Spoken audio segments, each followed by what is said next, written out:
Cutlet എങ്ങനെ ഉണ്ട്? അടിപൊളിയും ഒന്നും പറയാനില്ല. അപ്പൊ നമ്മളെ ഹൈ പ്രോട്ടീൻ കട്ട്ലേറ്റ് എങ്ങനെ ഉണ്ടാക്കാൻ നമുക്ക് വീഡിയോയിൽ കാണാം.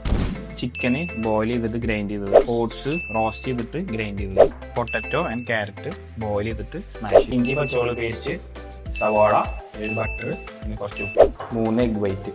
നമ്മൾ പൈപ്പ് പാൻ ഒന്ന് ചൂടാക്കിയിട്ട് ബട്ടർ ഒന്ന് ഇടാം. അതിലേക്ക് ഈ ഫുൾ സവാള ഇടാം. നന്നായി മിക്സ് ചെയ്യാം. നല്ല മണം വരുന്നുണ്ട്. നമ്മൾ വാട്ടിയ ഉള്ളി ഒരു ബൗളിലേക്ക് വെക്കുക. ചിക്കനും പിന്നെ നമ്മളെ പൊട്ടറ്റയും പിന്നെ ക്യാരറ്റും എല്ലാം കൂടി മിക്സ് ചെയ്യുക.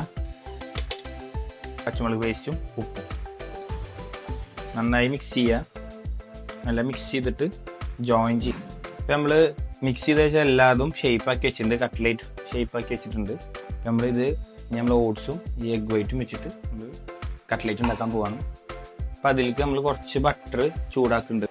അപ്പോൾ നമ്മൾ മിക്സ് ചെയ്ത് വെച്ച കട്ട്ലേറ്റ് എഗ് വൈറ്റിൽ ജസ്റ്റ് മുക്കുക.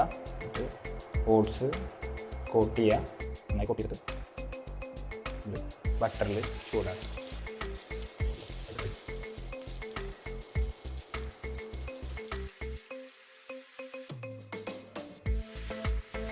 അപ്പം നമ്മളെ ഹൈ പ്രോട്ടീൻ കട്ട്ലേറ്റ് റെഡി ആയിട്ടുണ്ട്. ഇതൊന്ന് കഴിച്ചു നോക്കട്ടെ. കിടിലൻ ടേസ്റ്റാണ്. നിങ്ങൾ എന്തായാലും മസ്റ്റായിട്ട് ട്രൈ ചെയ്യണം. നമ്മളെല്ലാ ഫിറ്റ്നസിൻ്റെ പിള്ളേരും ഇത് ട്രൈ ചെയ്യണം. ഓക്കെ.